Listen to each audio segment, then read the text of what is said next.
Podcast on the Rocks. This is episode 48 for another Wednesday evening. My name is John. I am joined by Andrea, and we're going to talk about pop culture things that interest us.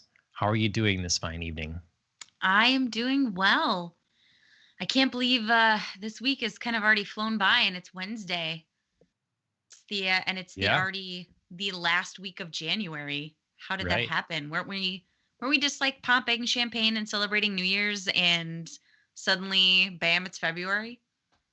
Yep, yep. Like Emeril Lagasse would say, you bet. Bam. Yours was better Uh, than mine. Yours was a little more enthusiastic. I'll give you that. Yeah. No, it's time's moving along, that's for sure.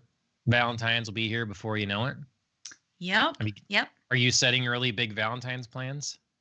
Not really. I'm kind of mostly hoping that I don't, go into surprise labor or anything on Valentine's Day. So I Okay. think we're probably going to have to keep it pretty chill. Yeah.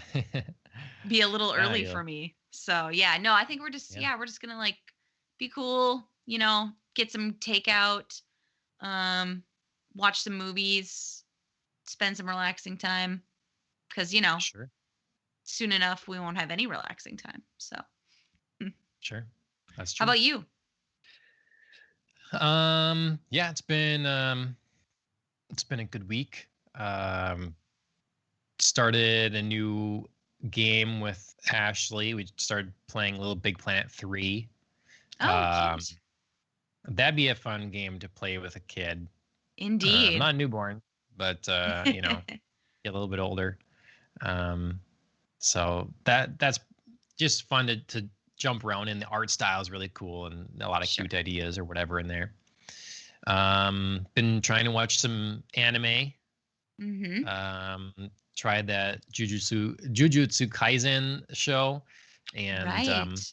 I like it so far. Ashley's not super into it yet. Probably try a few more to see if wants to keep going or not. How many If episodes I are want to you finish in? this up. I think 4. Oh, okay. All right. So I've That's usually our standard at home cons is like we give it like 3 episodes because of yeah. course, like we classically say, the first one is usually a bunch of garbage because you're, doing all exposition. But Mhm. that's decently far in to not I mean, I like it like it. still. I just she's not hooked yet. And Sure. I guess it's easy because she's watching through the new version of Fruits Basket again and loves that. We're watching Sure. through Bleach together, and Bleach is so good. So, Yeah, hard to um, stack up to those two classics. right. Though she told me in this new version on, I guess it's on Netflix or whatever, um, they replaced leeks with chives. Really? Kyo doesn't like leeks Right. traditionally, is what Right. my understanding, and so now they made him chives instead.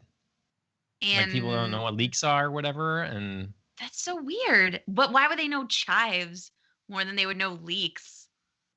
I know. Well, see, yeah, long onion. I mean, any sort of long onion. I mean, but Right. the thing is, chives, they're so small. Generally, it's almost, you know, a garnish. Right. Very often, you sprinkle it on the top of soup or something like that, or whatever. Right. Right. Like leeks are big and substantial. It's like you chop up onions and throw a Mm, whole bunch of onions in something. You could same can be done with leeks. You don't really do right. that with chives. So it's Right. just, to me, it's, though they're related, obviously they're different. Hmm. Uh, and I don't, it's a small thing, whatever. Well, it's But it's a small thing, but it's a weird thing to decide to like care about changing. yeah, right, right. I It's mean, like the decision to change the Philosopher's Stone to the Sorcerer's Stone. yeah. And then in the first few books, they always had to change, like, they took out jumper and Hmm. kicks and like, or whatever, like they would take out things that were Crisps. British slang. Yep. Yeah. And it's like, no, just put it in there and then you can learn what that is. Exactly. Like you people will know? be fine. Yeah. So That's whatever. interesting. That's so random. Yeah. So and then I also oh yeah. So I should do this. So we're in our, maybe some of you noticed our new like stream about to start screen. Just a little bit of Mhm. animation in there. But reworked some graphics to make things maybe a little bit fancier. And so Nice. we can switch over to the new. So this is our old stuff, and then you can see our new stuff here. The Oh magic my gosh, happens. it's so fresh and clean. Look at us. So if you get dizzy, motion sickness warning right now. Right. Be careful where Uh, you look. yeah, but yeah, thanks for getting it set up, Alan. And I made these things a couple days ago, and then we'll just we'll play with it this episode and give us feedback on what you think. We finally This makes mastered all of our technical issues, and now we're going to introduce new stuff. So should be yeah. So fun. new technical issues can happen. Yeah. Exactly. Yeah. Well, we gotta keep the tradition alive somehow in this new Yep. year. Well, we've got improved video quality for you there, and now we've got motion in the background. Oh my Right. God! And there's We have something more. more to come yet. Yep. More surprises in store. Oh. So yeah. All right. So yeah, let us know how we're doing. Anyways, I rolled credits on the game Control that Mm. came out. I suppose now it's already 2 years ago at this point or something. It came out in 2019, I believe, and some outlets gave it Game of the Year at the time. And I, ever since I first saw it, they first revealed it on a PlayStation stage, I thought that looks really cool, and I have been interested ever since. Haven't gotten my hands on it, and I was a little discouraged when it first came out and there were performance issues on Mhm. the current systems. But now it came out on Game Pass, and so that's what I've been playing, Control. And I streamed the end little bit. It's on our YouTube channel under the Gamecast playlist. So if you want to watch that, you can. If you're not gonna play it, or you just watch a little bit of it and you're like, oh, that looks like it's the thing for me, and then turn it off and go play it. So I thought I'd Spoiler give my warning ahead of time. little review on Control and show you a few pictures I took from it, because I spent way too much time in the game taking photos with their photo mode. I think I brought that up in previous weeks or whatever. Mhm. So I yeah, but it's super fun to do. There is a lot to play in the game yet, even though the credits have rolled. It's there is what I like about this one versus some other games is you usually play it to the end, and then you kind of have to go back a save to keep playing other things. Oh, sure. You don't have to do that in this game. It makes sense story wise. Nice. To Like you can just be at the end and move forward. yeah, and you can keep going. So Nice. So, anyways, Control is basically a Metroidvania. It's a game where you can, you're kind of locked so where you can go and what you can do by the abilities you have. And as you unlock more abilities, you can go back to those areas and get into those places and stuff like that. It's really fun. You get like a gun that you get to upgrade and change to different types of guns. You basically have force powers. And the game, again, is like playing X-Files. And you can see on here some of the different photos I took in the photo mode that, I spent way too much time in again. But Strong color saturation. acting, yeah, when so red and blue, complementary colors are definitely a theme in the game. There's a lot of like really cool the way stuff plays with geometry, and then you'd have these moments where you'd get someplace and there'd just be an extra pop of color or some sort of unique environment, and it Sure. would just make you want to like set up and take a photo somewhere, you know. Um, That's a cool just image. striking.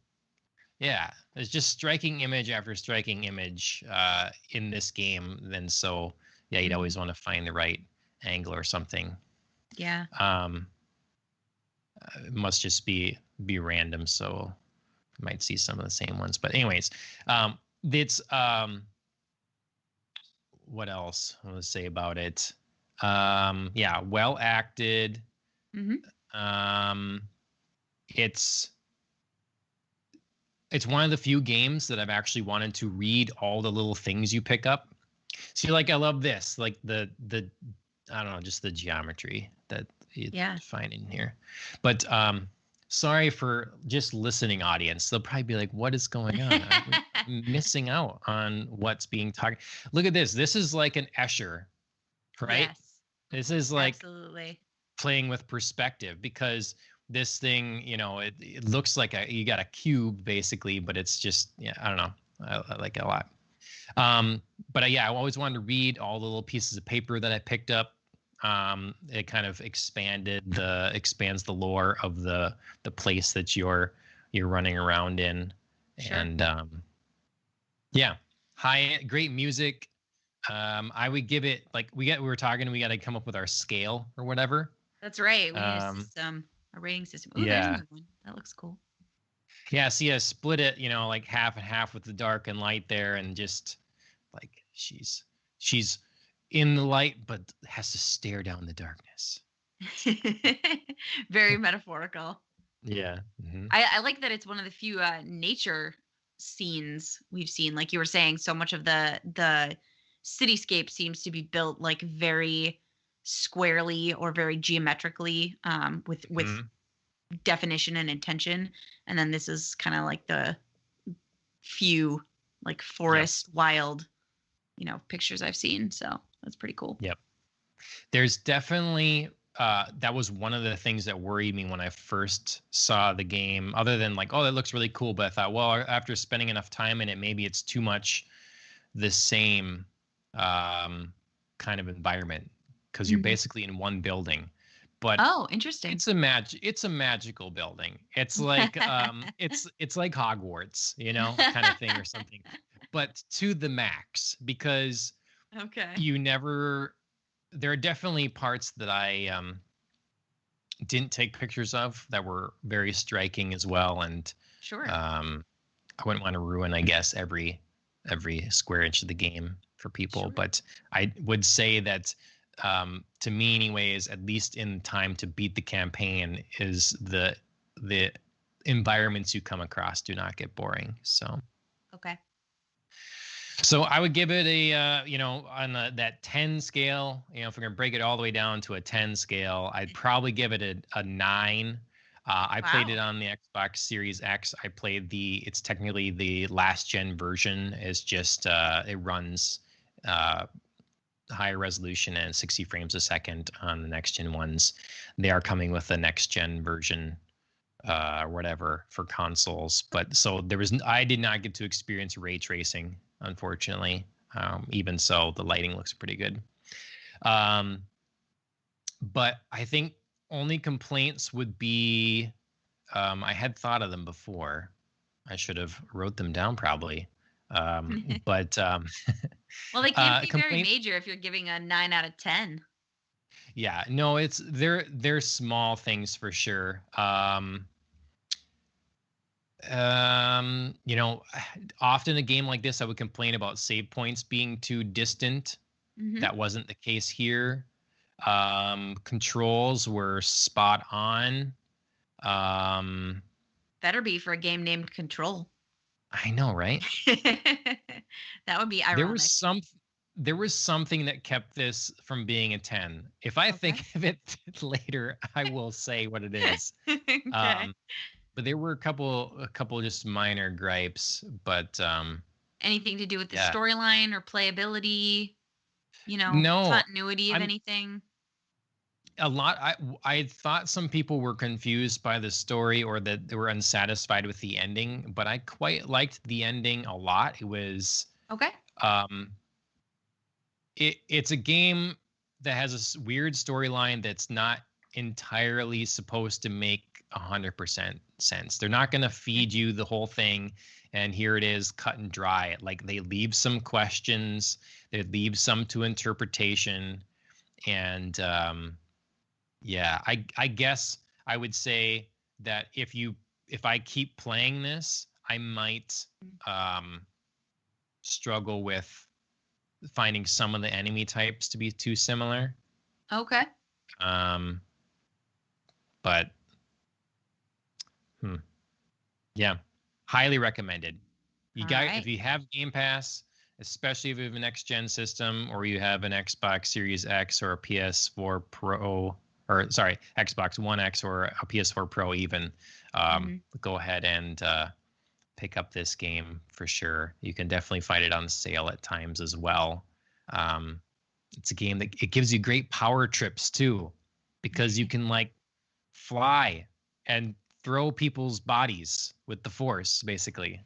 Yeah, some of your photos of this like suspended, animation. Yeah, like this photo coming up here. That's just amazing. So it's pretty cool. Well, these people are, I don't want to give away a story really, other than to say like there has been an invasion of a sorts and it messes with people, but it has not messed with you. Okay. And you get kind of forced into this leadership position because you're the appropriate candidate for the job. And yeah, that role gives you some abilities and then some. Okay. So anyways, intriguing. I babbled on and on about that enough, but great story, not too long. Go play Control. So this week also been watching some Housewives, as I understand you have been as well. Of course. So of course. Keeping up on the latest happenings in Salt Lake City anyway. Yeah, so from like one kind of drama to another. We got Housewives for sure. So yes. You're only watching Salt Lake City. Yes, right now. Although I do have to say, I don't know why I decided to do this. I was just intrigued the other day because we have Hulu now. I went back and watched season 3 of Beverly Hills because I'd kind of been in and out of that at that point. So I went back and did like a throwback and watched season 3 of Beverly Hills as well, just for fun. So it's always funny like how low the production value was, and yes, on the nose some of the things were like, they were just really setting up something new. So right. Well, and to see like the relationships that have like obviously had their ups and downs, former cast members that aren't there anymore. You can really tell like writing on the walls when a cast member is going to leave or when they have basically no storyline. And you're like, yeah, you're not happening. You're not. You don't have enough drama in your life. Exactly. Like not to get too far into reminiscing, but like Taylor Armstrong. I mean, she like it's very clear in season 3 that she had nothing going on and was leaving the show. She was very like Teddy, just kind of there, just kind of like. It was always existing. Controversy or something around Teddy. I mean, it's stupid. Yeah, but yeah, it's usually just. I mean, Teddy really didn't like drive anything though. She just kind of like was there, and then would like jump in the fray and then back right out. And I could just see like this is very reminiscent of what Taylor's doing in season 3. So. But anyway. No Taylor. Yeah, I don't think I know Taylor. Yeah, it's well, if you're what early stuff. It's just fun to go back and like watch early stuff. Like you said, see the low production value, see what they're setting up. Yep. What if you're watching now? We got a screen. This is these are the Dallas Housewives ladies. I've been watching them. They just started basically. They lost Leanne last season's past, and have a new cast member. I don't remember her name. She's a friend of Leanne's, isn't she? No, she's a friend of Deandra. Yes, that's right. Yep, Deandra and her mother.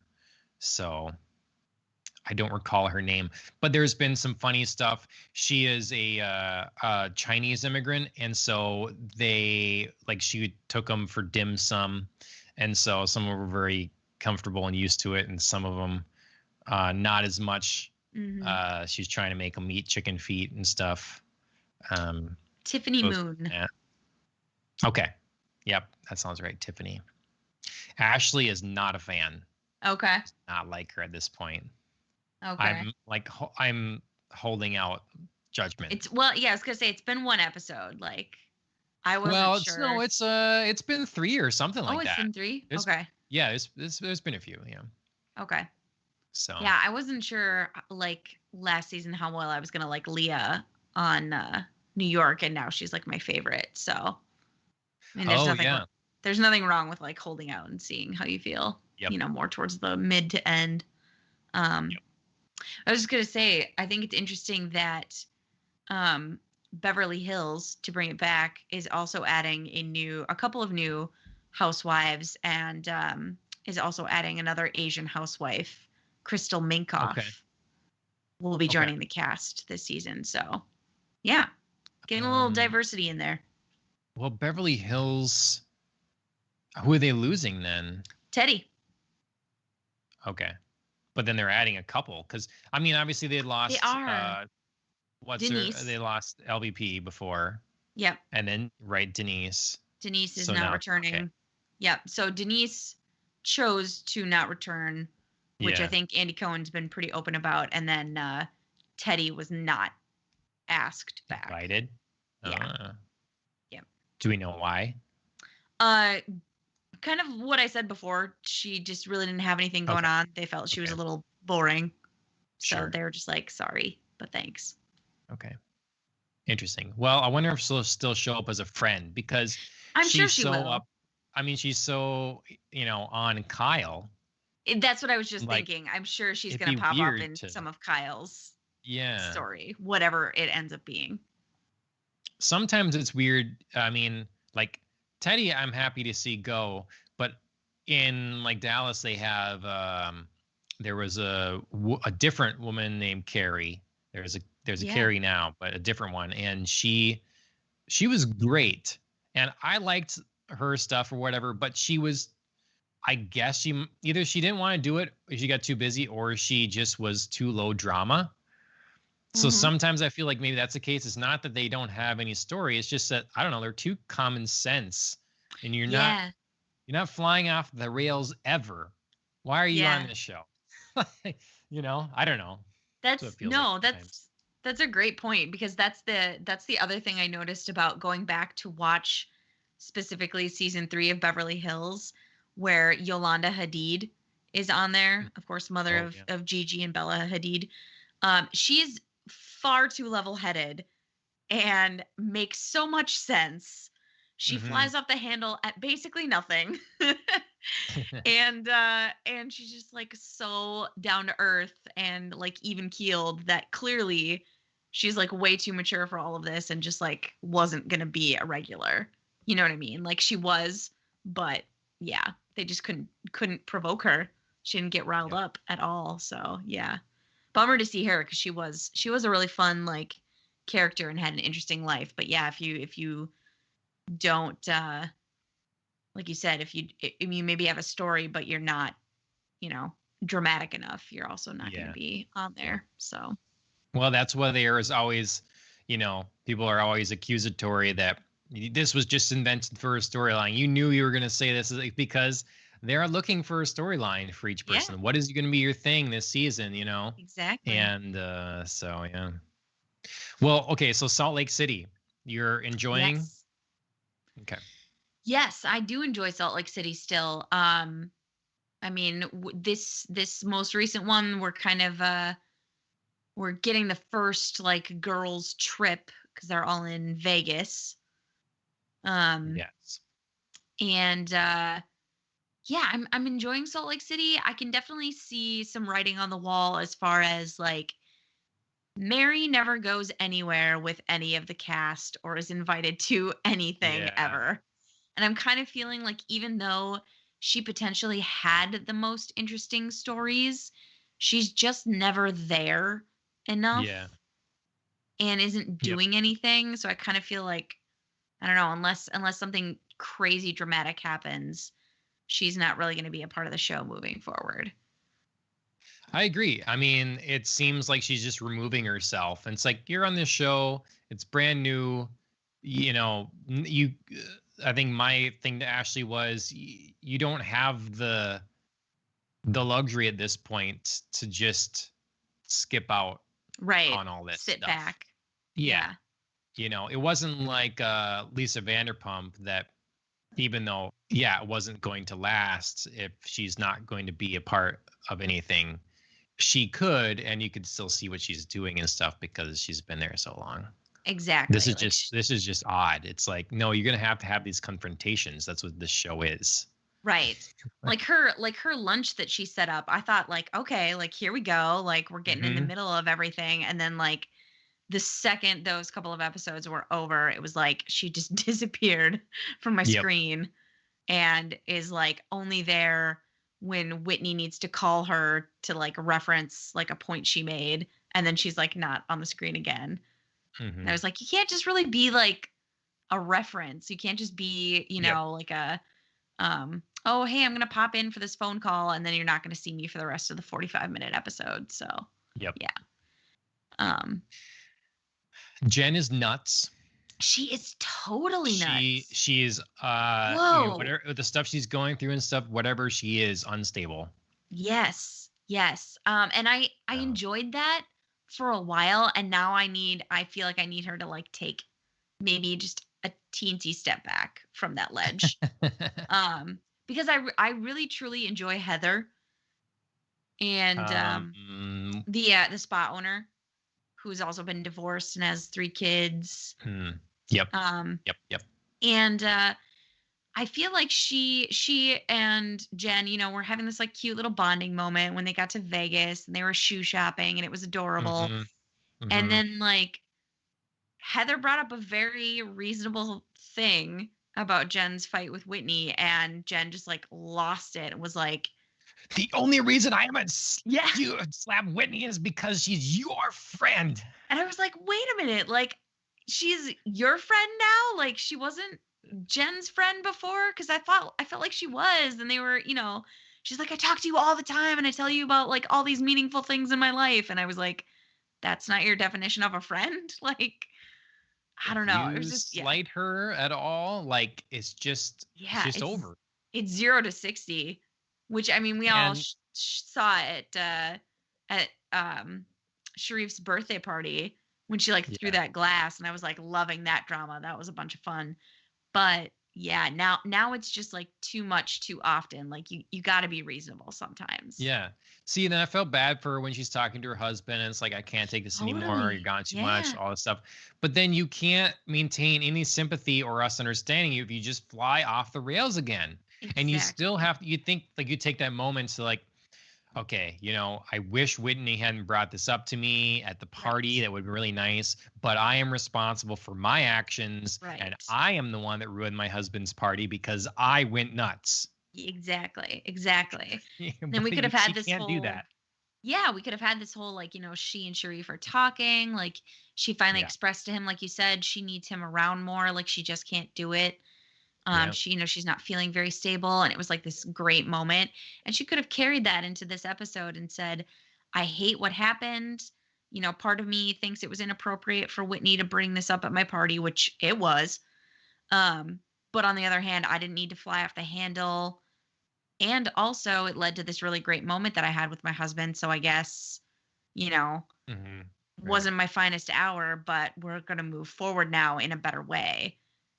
And that is the expectation of being on the show. Like, you're gonna have social functions, Right. and then things will be brought up during said social functions. Right. Right. Like in regular life, yeah, you might do a little more one-on-one.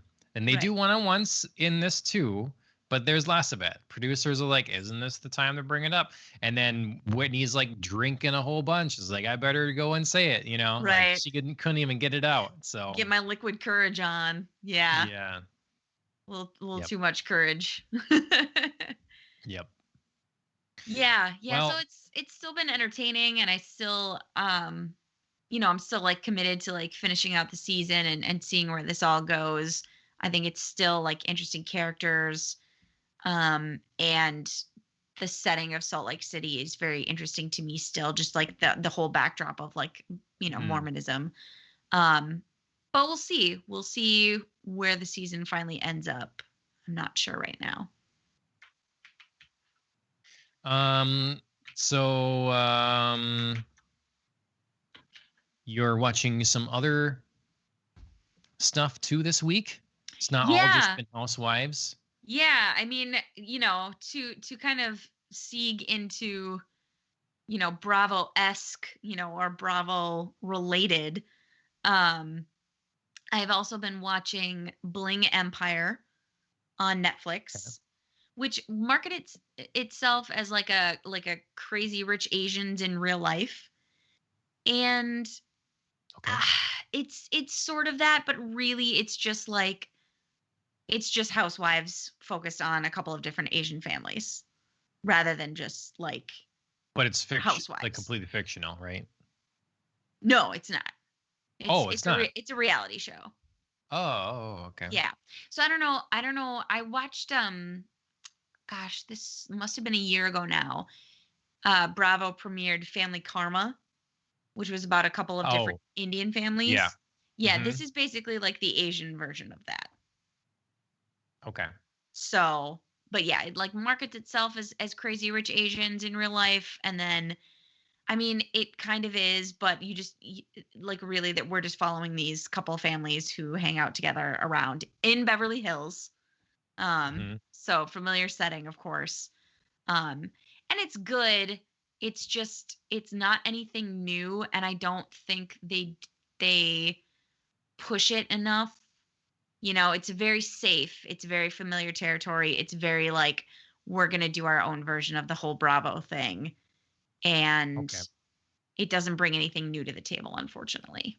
So, I mean, it looks entertaining. I was watching the trailer just now. It is. I mean, I'm not going to say I'm not entertained by like, the people on there and like the different like hookups and relationships that are happening. Also, nerd alert for anybody. One of the main characters starts out dating the guy who used to play the Red Power Ranger. I can't. His real life name is Andrew something, and I can't remember his last name right now.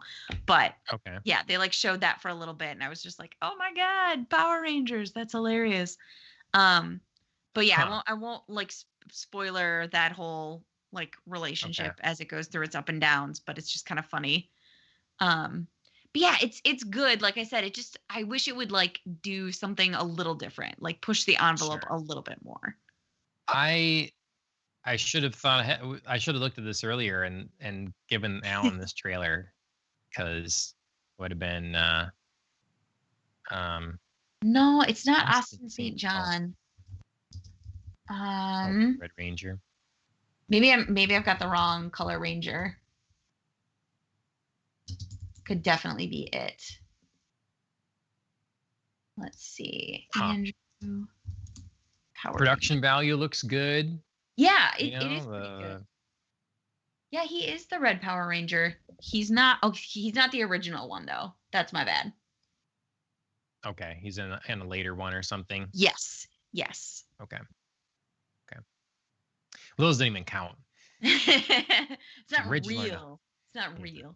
But yeah, I mean, it's fun. Like, I would recommend it. It was in Netflix's top 10, and it was about the only thing in there the other day. I was really disappointed, sidebar, in Netflix's top 10. the other day, which just had like a bunch of total crap in there. I felt When like did you check?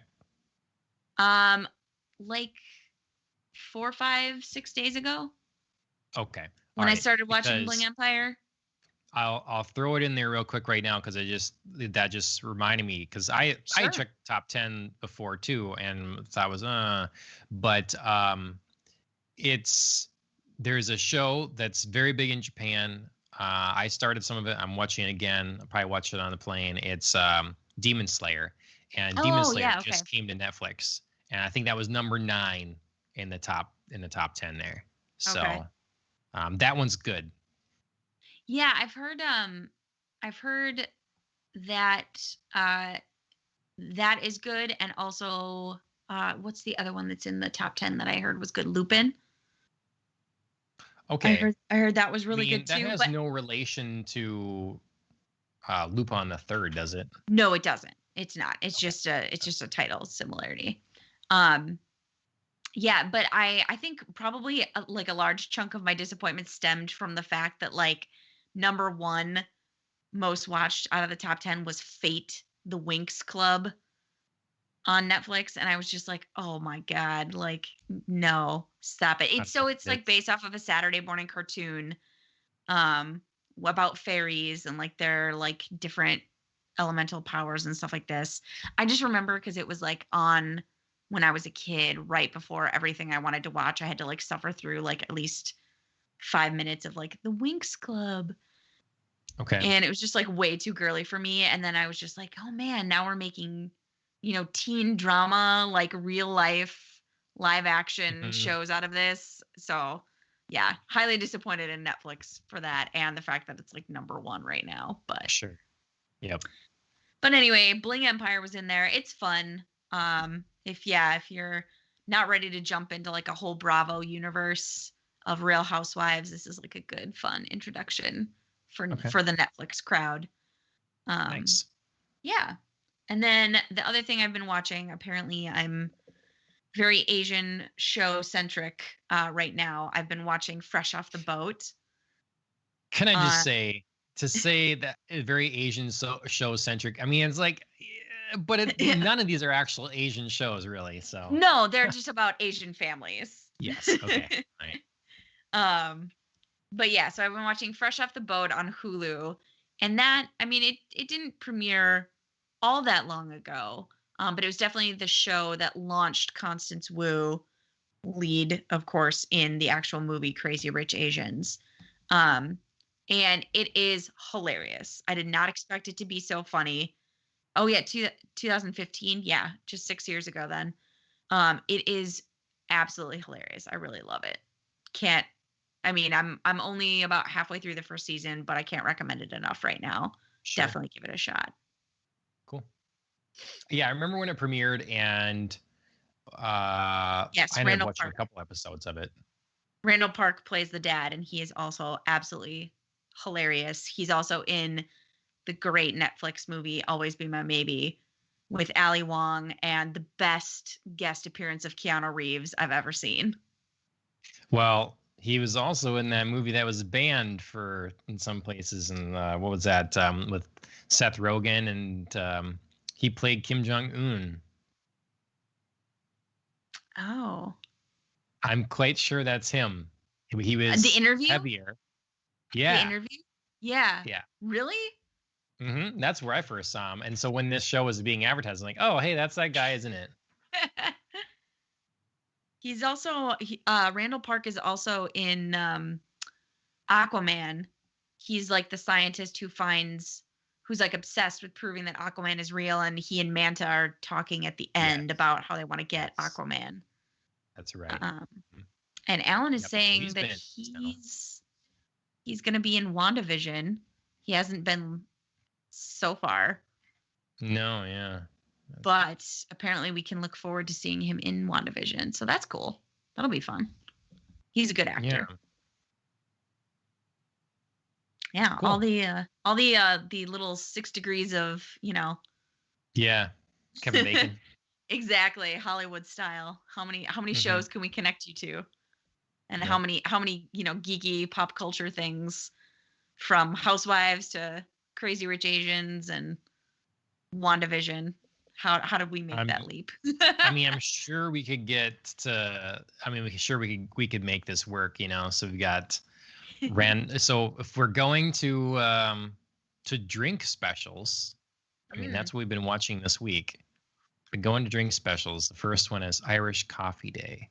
So if you have Randall Park, who is in WandaVision, who is and what's his name from that plays Vision is in WandaVision. Paul Bettany. And he's British. He must know an Irish guy. I'm sure he's been in a movie with an Irishman.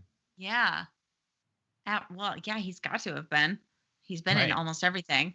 Or Elizabeth Olsen, when she plays Wanda, has got red hair. Red hair is traditionally thought of as a very Irish trait. Okay. A little bit stereotypical there, but yep. Red hair, green eyes, Irishness, Irish coffee. I mean, you can connect in any number of ways, tons of ways. Yep. So it looked like you were drinking an Irish coffee. Is that the case, John? When I remembered looking at what you put here,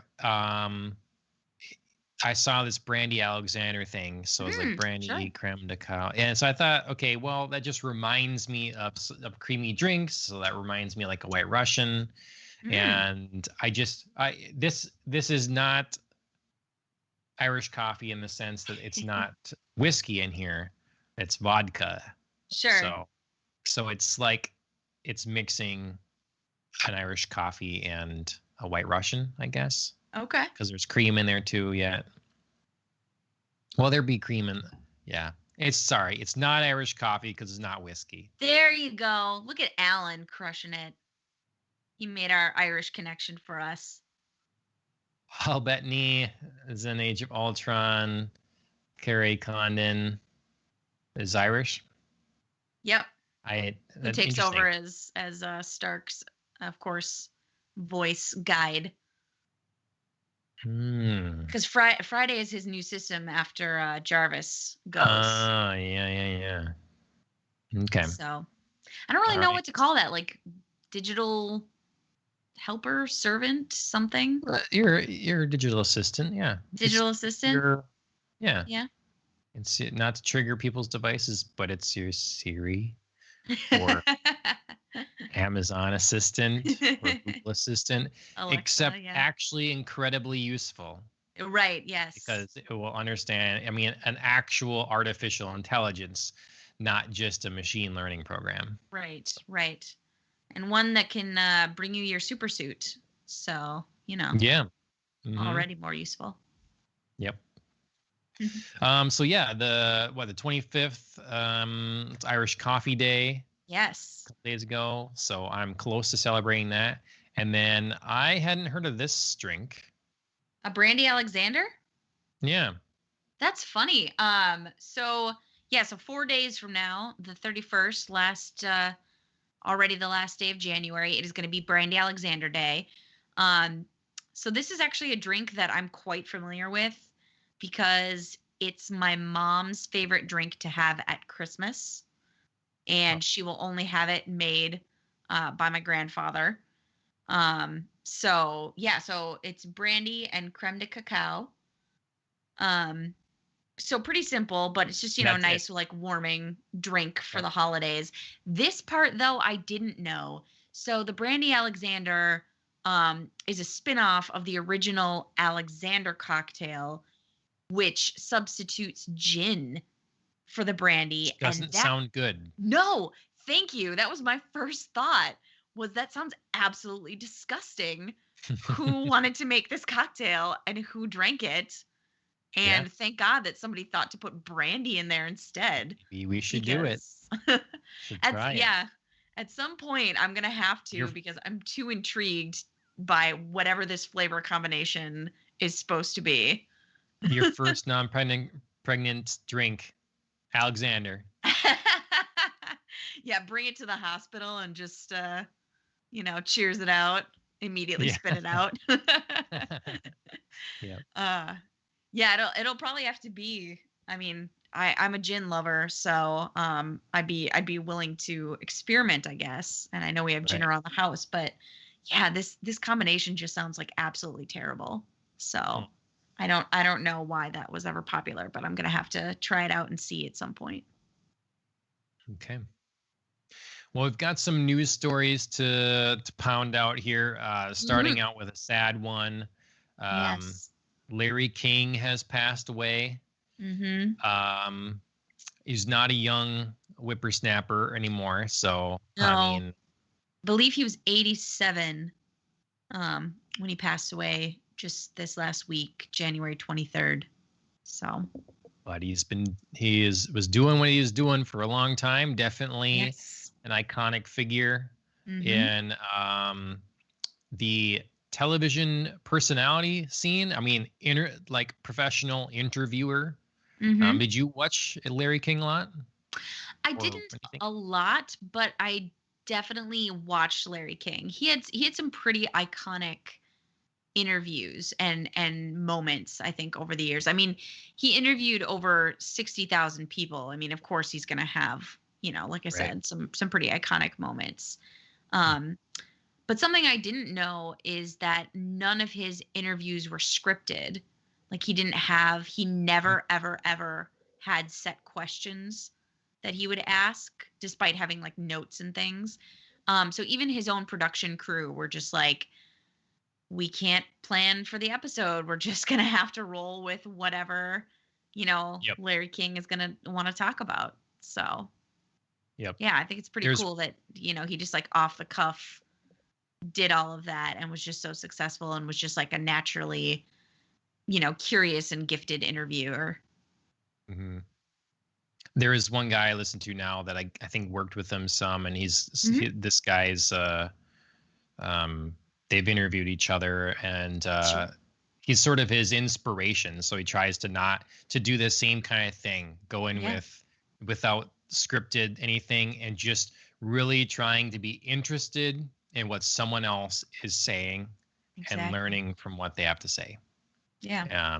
So that's how he really aspires to be like that. And I mean, I think that's a cool thing because any like late night thing you watch now, yeah, it's totally the teleprompter. You go down the teleprompter, you say Yep. ask the approved questions Right. from the studio or from the PR department or whatever. Um, that's Play usually a the way game. things Yeah. go. Yeah, right. It's pretty boring, and it's why like something and I don't know how exactly it is. I'm sure there is a reasonable script for it, but Sure. something like the Graham Norton show definitely inspires a Yes. little more storytelling, a little more something lively and fun about it.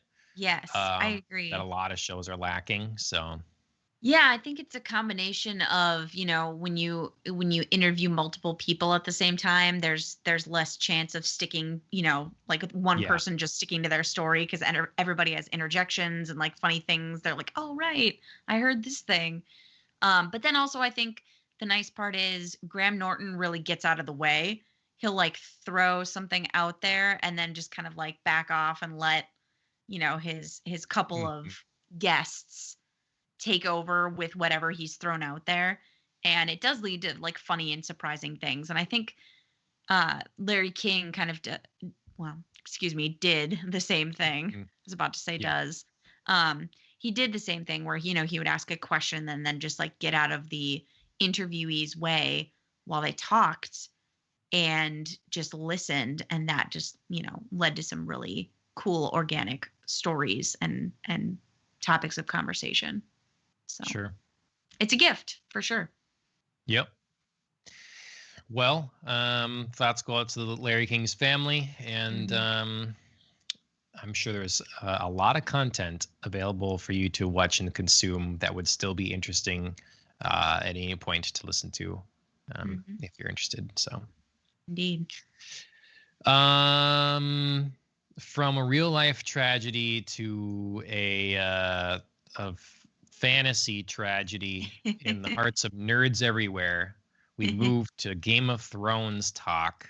That's right. Um, So you had found this from Entertainment Weekly. Mm-hmm. Game of Yeah. Thrones prequels.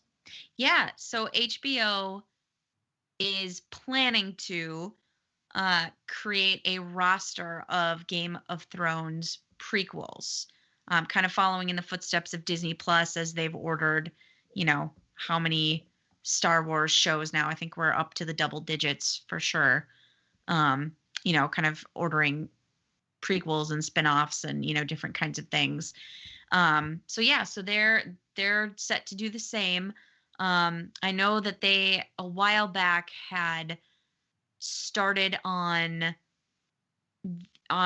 achieving this. I think they had 3 shows in the works, then they dropped it down to 2, and then the one with there was a pilot with Naomi Watts that actually got made and then dropped. And then they were just stuck with House of the Dragon, which I believe is the one Matt Smith is attached to. Yeah, I think so. Mm-hmm. So yeah, so they just had the one, and now they're kind of reversing their course again, and they want to do like a whole slew of spin-offs and prequels. I know one of them is still focused on the Targaryen family, that is going to lead into Robert's rebellion. And I Right. believe that's the Duncan Egg one that they're talking about immediately here, that they've pretty much started, I think, filming for, or at least the script is finished for. So yeah. Yeah, it So we'll sounded like see. everything was pretty early on. That's for sure. But yeah, I mean, so I made the thumbnail for tonight's episode already, and going through, I was looking at Game of Thrones pictures, and Sure. it reminded me how much I love that show. Yeah. I mean, it's too bad because I really just like put it in a category of don't think about it anymore. Yeah, you almost After can't. the finale, but that is a waste because there's so much good content there. Like that was years of really good television. Yes. And so yeah, I don't, and we were talking before the show about how they messed up the Hobbit movies and all this stuff, and just trying to make more and more of something. But so I'm hesitant, I'm worried, but I at the same time would love more Game of Thrones if they can do it right, for sure. I agree. And, yeah, I mean, I'm hoping that, because George R.R. Martin is again, of course, like involved in making these prequels. I'm hoping it can be more of the early style Game of Thrones that we got used to, the quality programming and content that we were used to. It does make me a little nervous. The fact that House of the Dragon is based on the Fire and Blood novel, that not A Song of Fire and Ice, which of course is like the basis for Game of Thrones, but Fire and Blood, the novel that George R.R. Martin wrote as a prequel, and he has it planned for a 2-book series, and he hasn't written the second book yet. So I am a little terrified that House of the Dragon could end up, falling victim to the same curse that Game of Thrones did. Just, obviously at George R.R. Martin's current pace of putting out novels, he doesn't have a great track record right now. But hopefully, if it's only supposed to be 2 books, he could finish that up. Fingers crossed. A little terrified, but hopeful. I mean, this isn't rocket science. Like with the Game of Thrones thing, they had several books, and they had the show that they've been working on for years. Like they could have found logic. It's kind of like when I'm doing D&D. That's the other thing I did this week. More D&D. If as a DM, I set up my kind of world and blueprint, and then people go into them, and I don't have control of their choices. So that's a kind of a random factor to the story that changes things around. And then depending on that, I have to spur of the moment change how things happen to Sure. make it realistic and interesting. Well, that's so then if the story is imperfect, it's forgivable because it's on the fly, there's some randomness to it or whatever. That's the way Game of Thrones feels like it ended. It's like this person goes over there. And then I mean we're gonna it's just like I don't want to give away any spoilers, but it's just like Right. not thought out. Like Right. they just had to do it on the spot. And so these other stories, if they just are thought out, hmm um, it would be. I think they'll be just fine. I mean, there's Yeah. lots of people that are ready for large scale production now. Like Yeah. television keeps getting better and better, and I just Yeah. Hope I'm hopeful. Yes. Hopeful is a key word here. Hopefully, to borrow our keyword, HBO's learned from their massive, massive mistake with the final seasons of Game of Thrones and is at least going to have something charted out, even if the book isn't written. Like they're going to ask George R. Martin for more. You can't just like give us like the major milestones along the road. You need to give us a little bit more detail because clearly, Right. if we don't get it, we run the risk then of of the magical, like, oh shoot, we have to hit this major thing, like, okay, our character's just going to go over here now and everybody's going to notice that that's not possible, but we're just going to have to do it for the sake of expediency and the sake of like, they need to be there for this major story. So yeah. It makes me so mad. Those Benny showrunners, I just makes Your me whole so. body language was just like shifty and twitchy, like I can't. It's so selfish. Like Yeah. it really is of these two that just wanted to be done with it. Yeah. And so you're just done with it. Like you're just gonna Not care. Yeah. Yeah. It's give it to someone else. Right. Or take a break. Right. You don't think people would have waited if it was a 3-year break? Right. There was already a We- break. If there had been 3 years, people would have been upset, but they would have come back, and if it was amazing, it'd be worth it. Yeah, I mean, my two kind of like final sense on that is I just don't know why you would want your name associated with a less than quality product, which is what they Right. made. And Right. and even if you're over it, like you said, then you need to step away or you need to take some time to get the motivation to care enough to like put a quality product out there. So, yeah. I just don't understand that. I don't understand rushing it. I don't understand like the low bar that they set for themselves in those final 2 years of production. So yeah, of course, the sad ending of Game of Thrones is pretty well trod content. So I don't want to belabor the point too much, but Yep. something funny I did recently learn this week is George R. Martin was asked in an interview what the most disappointing scene to him was in Game of Thrones.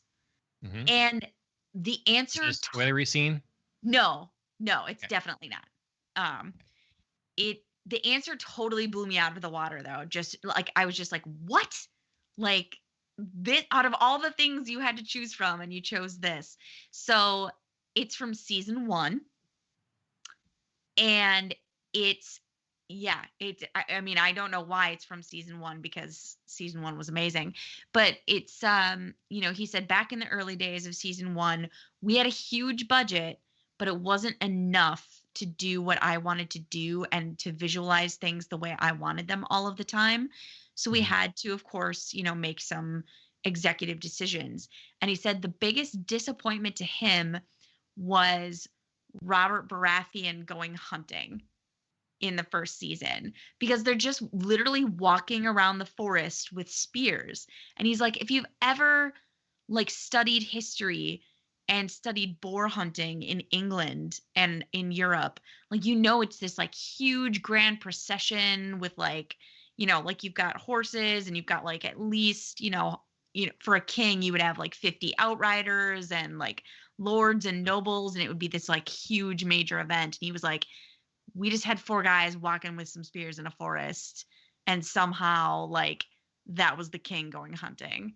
And he was like, I figured it was like, I mean, and he was like, firstly, yeah, that was Robert Baratheon didn't like the pomp and circumstance. He didn't like the yeah. procedural, like thing like that. So Right. It makes that sense makes for sense. it makes sense for him, but of course, for Martin, he's thinking like, yeah, that's the point, is to show how much Robert like hates being king and hates all of this like stupid Mm. stuff, and how hard it is for him to like get away from He it. even wants to just go hunt and he still can't And escape it. exactly. So yeah, so he was like, it just like didn't make sense to me. And of course, like in my brain, it was like one of, the scenes I had written in the book where it was just like my baby, and they didn't, Interesting. treat it right. So, but yeah, it was so funny to me because of course in my mind I was like picking, any roster of scenes from like season 8 of Game of Thrones, and then it was just something like this that he said disappointed him the most. Hmm. So, just a little Crazy. fun fact, a little trivia for you. Yeah. Okay. One fantasy world to another. Harry Potter. Mm-hmm. Supposedly HBO, HBO once again, That's right. is working on developing some sort of other Harry Potter series for the service. Uh-huh. I mean, that's what we know. That's Yeah, it. it's So, funny. It's all the official representation is like, nope, we're not making it. This isn't real. We're not doing it. And then like every sort of like backdoor, course. Yeah. whisper in Hollywood is like, oh yeah, they're definitely in production right now and it's happening. So it's very, very funny. If they're trying to keep a lid on it, they're clearly not keeping that lid sealed tight enough, because Right. it's leaking. Yep. Well, I guess, I mean, who knows here? Fantastic Beasts has been Mm-hmm. less than perfect. Successful.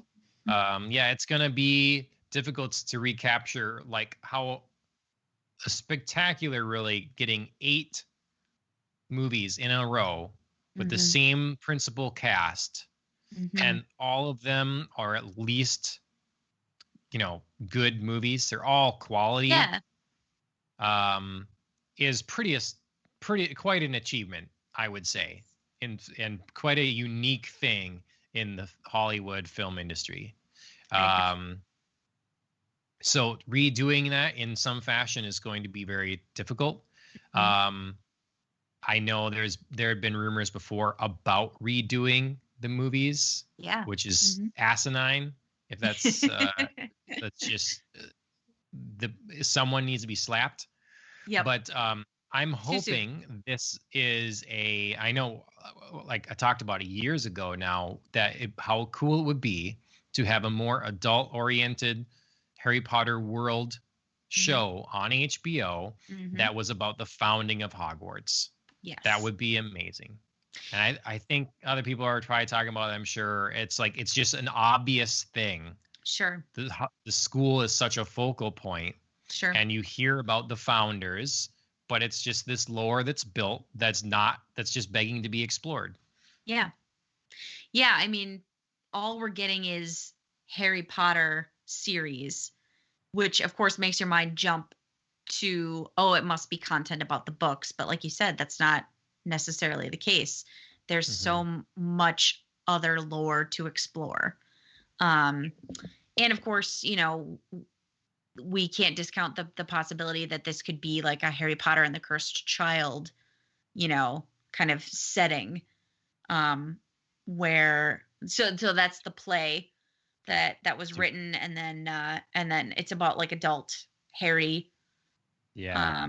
So it could be set in like that sort of universe. Like it could be that they're just giving up on the Fantastic Beasts movies and moving some of that to HBO. I mean, Think so? yeah. I mean, it's definitely Mm, possible. Especially I think now that they're running into production issues, and of course, like Johnny Depp was asked to relinquish his role. I think it's possible that they could be eyeing moving Fantastic Beasts to a safer platform than the movies. mm. So, I I feel mean, like I don't feel like that's my ideal scenario, but I Mhm. think it's a possibility. Fantastic Beasts was done from the start because of the title. You can't have a series of like 5 movies called Fantastic Beasts that aren't about Fantastic Beasts. Well, that's the thing though. Like the first one is because we get the But whole so like then make cool, one movie. yeah, we get the whole cool like we're running around New York City chasing after beasts. We're inside a suitcase that like Right. has different It works habitats. for one film. It really does. And then yeah, and then it doesn't.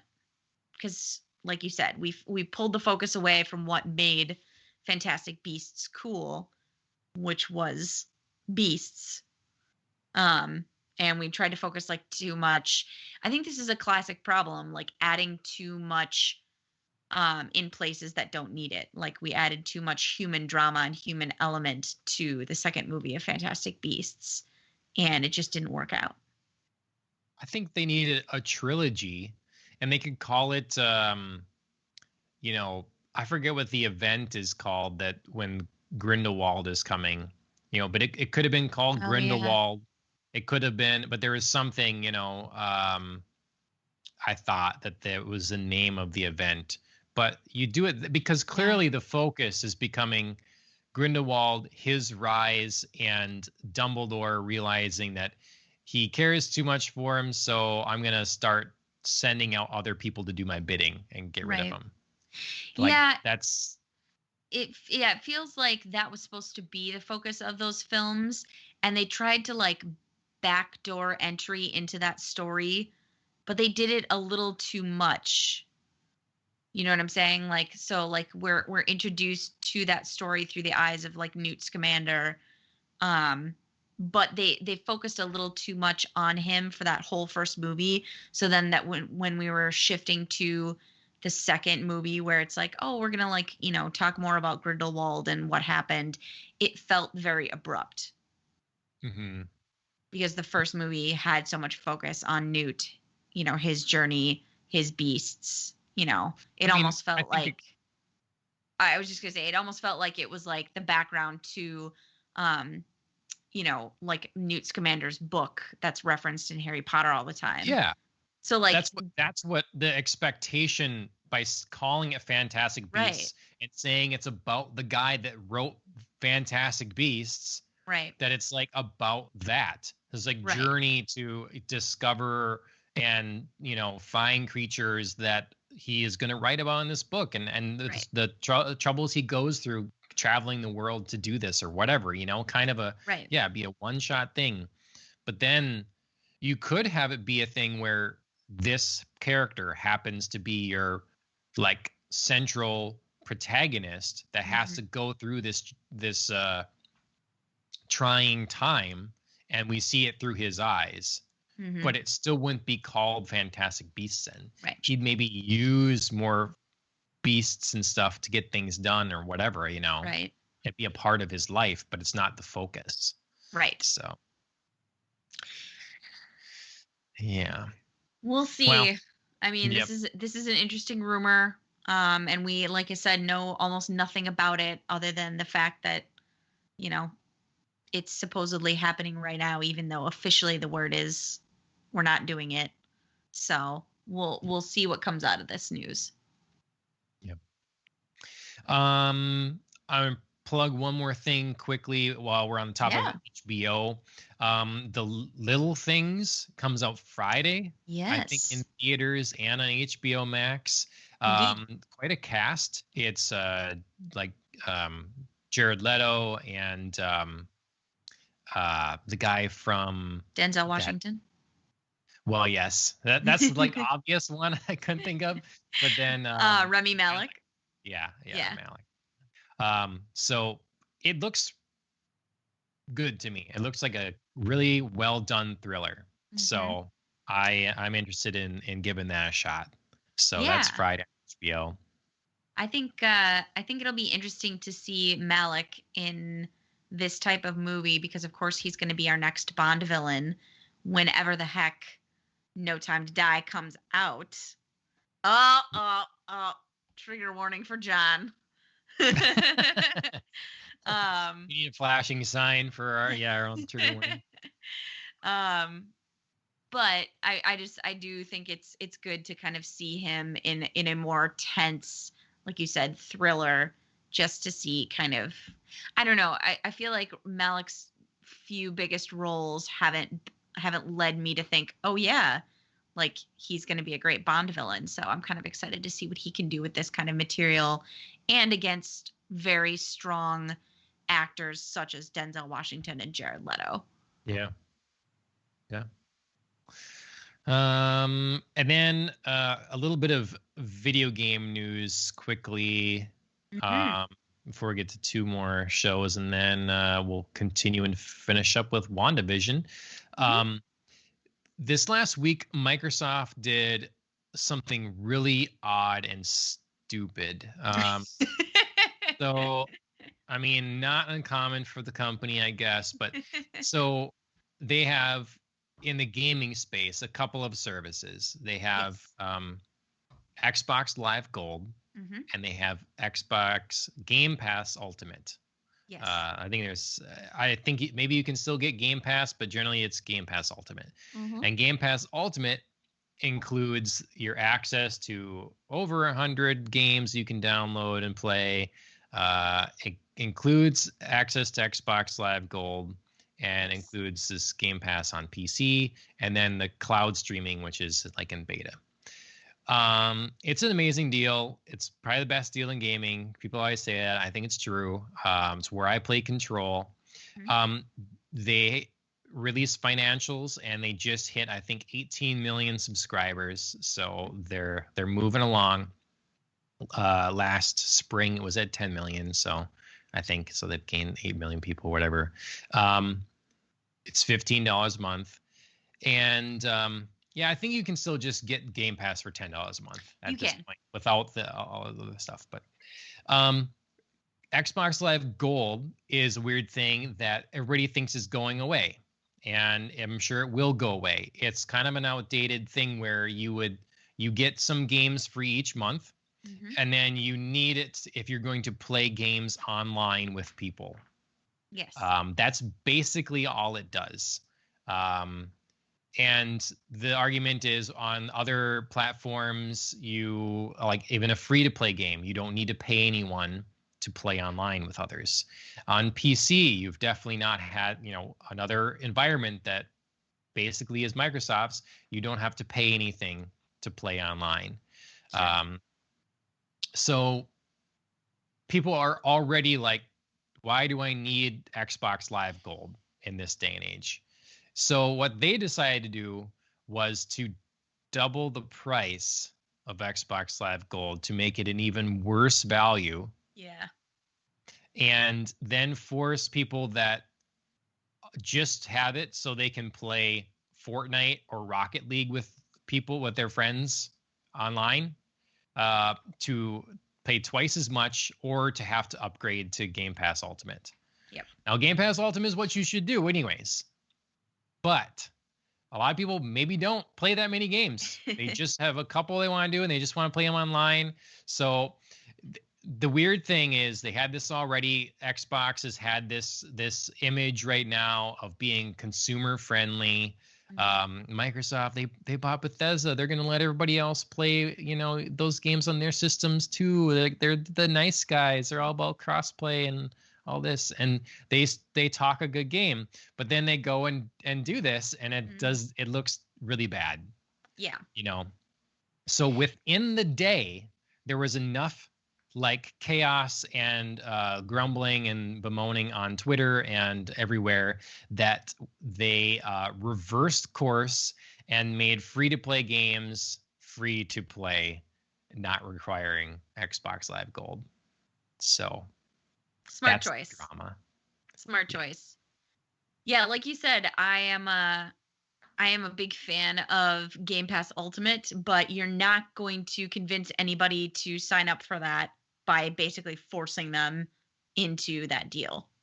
Right. Do you know what I mean? Like doubling the price of Xbox Live, Gold Live, and then saying like, well, I mean, as long as you're paying this much, I mean, really shouldn't you just be getting more for your money and, go to that's not the way things work. And obviously like this huge backlash online proved that, you're never going to convince people to do it that way. So, yeah.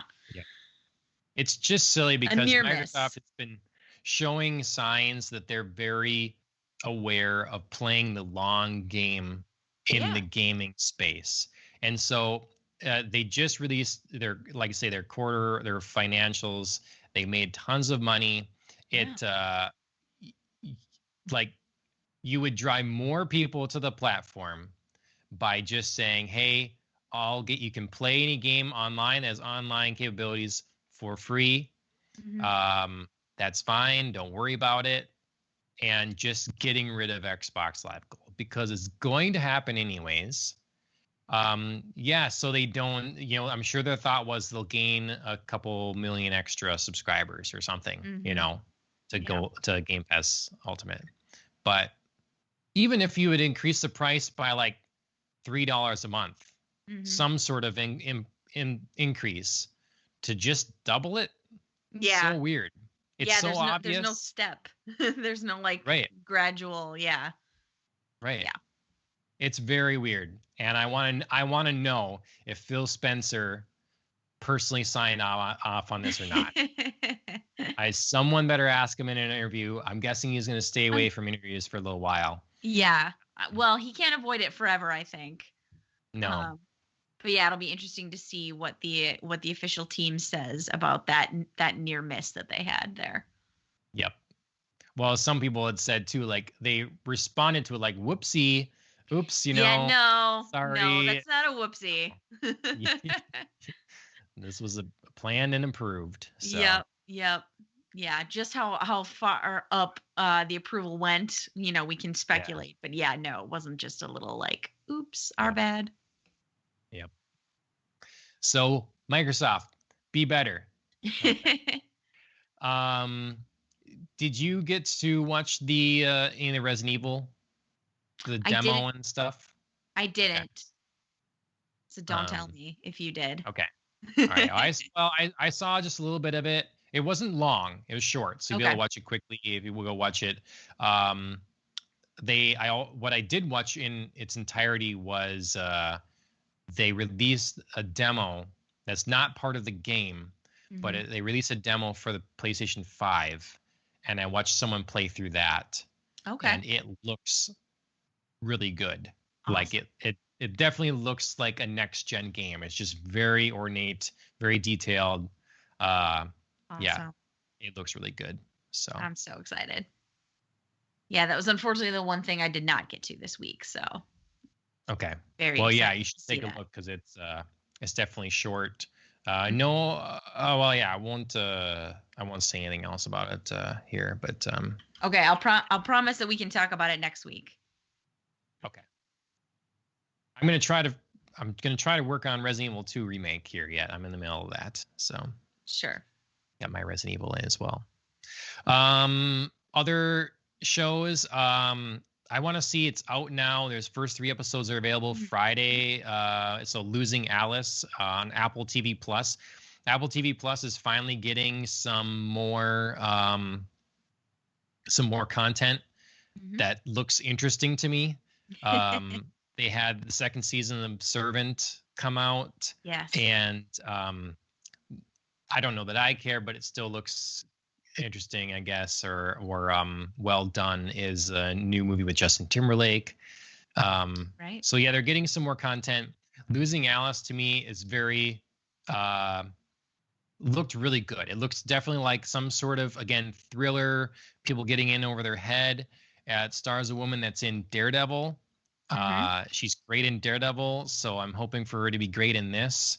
Yep. It's got a cool, sleek, sexy aesthetic. It doesn't seem like a clean, preachy show that Apple Plus is good at coming out with. Sure. Like, you're this show that's shoving this in your face or is like designed to be really clean for all ages, kind of thing. This looks like a real show. Are you still a little scarred by our attempt at viewing Home After Dark? I mean, doesn't help. But it's just when you look through the list, it's just sanitized. Sure. Yeah. It's something is either like the last thing I want to do next to gouging out my eyes is watch Oprah Winfrey's show that they have on there. And then everything, it's just sterile. It sounds like the approval process for some of these things is so rigid. Like, we don't want to see this kind of thing. We don't want to see this kind of thing. Like, they're very certain standards, and it's not what you want to get art out of someone. Sure. Like these rigid rules and guidelines. It's kind of like, Disney traditionally has a type of content. Like, that was always the thing they have for a long time is they have, it's a type of content and it's very clean. Well, then they start getting properties under their belt now that are like Deadpool. Mm-hmm. What do they do with that? So are you going to open up and have a wider variety of things, Mm-hmm. or are you going to keep it family or friendly-ish, Right. So this show looks less sterile. That's all I'm saying. Yes. So it does. It certainly doesn't shy away, I think, from being like sexy, and showing you not so family friendly things, even though obviously a family is front and center, as the main character is married with children, which we see plenty of, I think, even in the short trailer. But I think it's more about, losing that or potentially losing that for the sake of creating art. That's a very interesting question. When I was looking at the description for Losing Alice, I noticed that a couple of words kept coming up to describe it. And one was femme fatale, which is, of course, like the lead female set opposite Alice. I think her character name is Sophie. So that word kept coming up to describe her. So she's clearly going to be leading Alice down some sort of like rabbit hole that causes a lot of the tension in this show.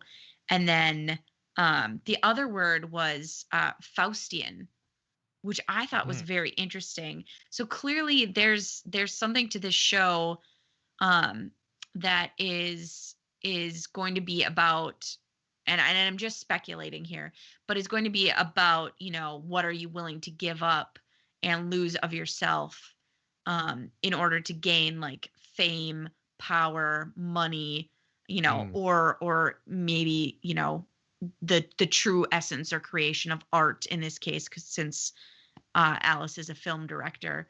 So I think that's a very interesting question and kind of like a fun update of a very, very, very old play. I mean, Dr. Faustus was written, I think, 1596 ? Okay.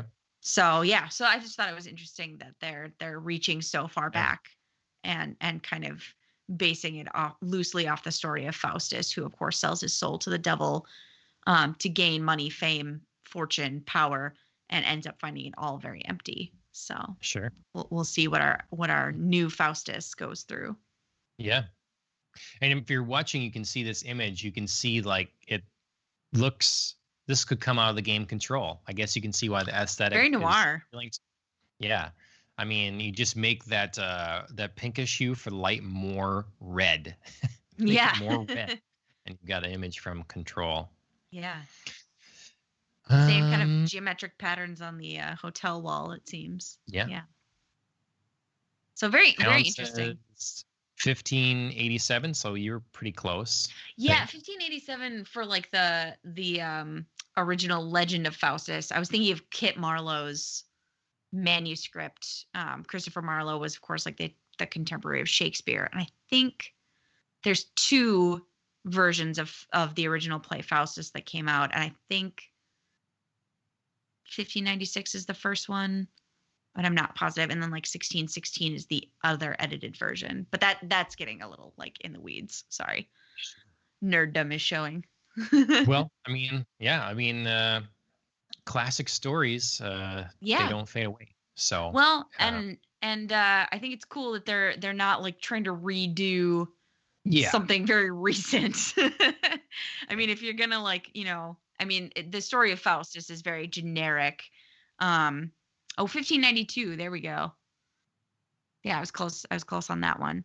I think if you're gonna do something like, like a generic kind of story about trading your soul, even metaphorically, obviously Faustus is a literal bargain with the devil, but if this is like a metaphorical version, like, yeah, this is something to me that's doing something old in a new way. And that's interesting. And that's good on Hollywood for not just falling back on its similar, source material. And then Alan found this one last thing before WandaVision. Alan found this that you'd be interested in. I guess this is kind of connected to the gaming as well. Yeah. The fact that Kevin Hart was just announced as the second cast member of the upcoming Borderlands movie that's been planned out.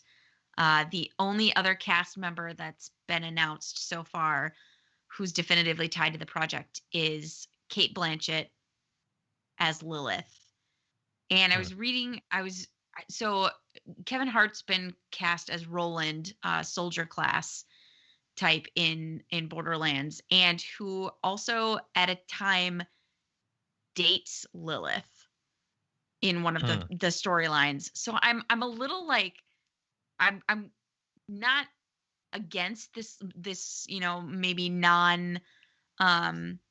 non-traditional casting. I mean, I don't know that anybody would look at Kevin Hart and immediately think like, yeah, we're definitely going to get him to play the character of a soldier from a video game. But I'm also very interested in are they going to show in this hypothetical movie a relationship between Cate Blanchett and Kevin Hart, and how in the world that is going to happen, because they're just such different actors in my mind. Do you know what I mean? Yeah. So I'm having a hard time. I mean, you'd never picture them as a couple. Exactly. I mean, I don't know what their age differences are, but there's definitely seems like a height difference. I mean, I know you can like fake those sort of things with absolutely and stuff, right. But yeah, I mean, whether it be real life or the body of work that they've chosen to do in Hollywood, I feel like they're just such different actors that I was just like, wow, this is so interesting that these are the only 2 names attached and they're potentially romantically linked. And how is that going to work? We don't have enough of a track record of well done video game movies yet that I have any confidence in this being good. We have a slurry of less than Resident Evil films. We have even though Dwayne Johnson's in it, a Doom movie that's oh yeah, that was terrible. We've got a new Monster Hunter World. I can admit it. It's okay. Okay.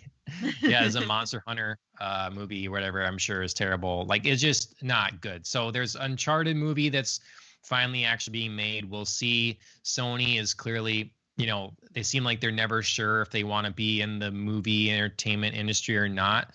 But to me, they've made some moves recently that suggest they would, and they're realizing they've built a catalog of IP that can be used for other sources of things now, other mediums. And so that being, Last of Us and Uncharted in particular at this point, that, we'll see. There could be a future yet for video game movies. There's no reason that they can't. Mm-hmm. Just like movies based on novels or movies based on comic books, there's no reason they cannot make good movies based on video games. They just get the wrong idiots in there to do it. And so, maybe this becomes the start, um, or Yeah. something. But Hard to not tell. keeping my expectations high. So Yeah, this is certainly not maybe like I think the announcement of casting Kate Blanchett was maybe an auspicious start, and now we're kind of being thrown a curveball, in the very unconventional casting of Kevin Hart. I mean, You know what there's I mean? comedy involved in Borderlands, right? There's There this there element certainly of is. And mhm. I'm certain there is if you watch me play Borderlands. Um, but I just don't know if this is going to be, if this is a signal that they're trying to inject some comedy, or if, it's totally throwing us off and it's going to be like a totally serious role and something completely different for Kevin Hart. Um, I'm just not sure what to expect. So yeah, this is a major curveball in, you know, the Yep. second casting of two people. Yep.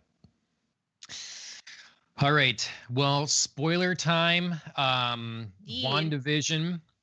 We got one more episode for the week. Mm, Last week, a couple days, and we'll have another one.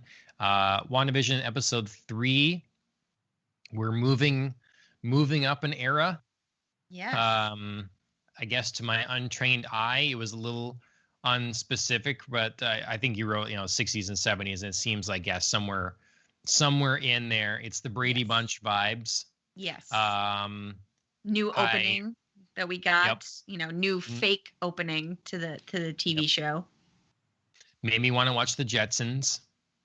Oh yeah, okay. It's just that era of like it's just a vibe, Yeah, for even sure. though obviously this Jetsons are future, but it's a retro vision of the future. Ah, What'd you you think? said vision. That was a pun. Yep. uh, Intended. No. yeah, I thought it was a really fun episode and a great bridging episode for moving forward.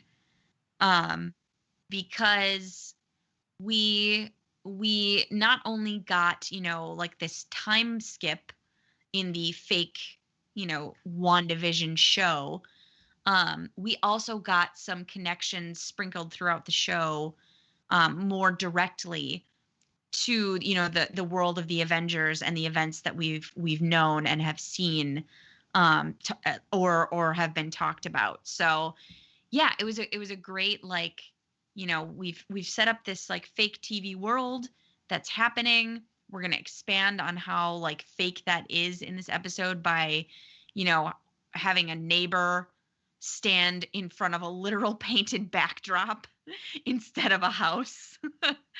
And we're going to have this little moment where, one other neighbor says something wildly inappropriate, so we like do a little rewind and replay of that scene where Yep. now we have the appropriate dialogue.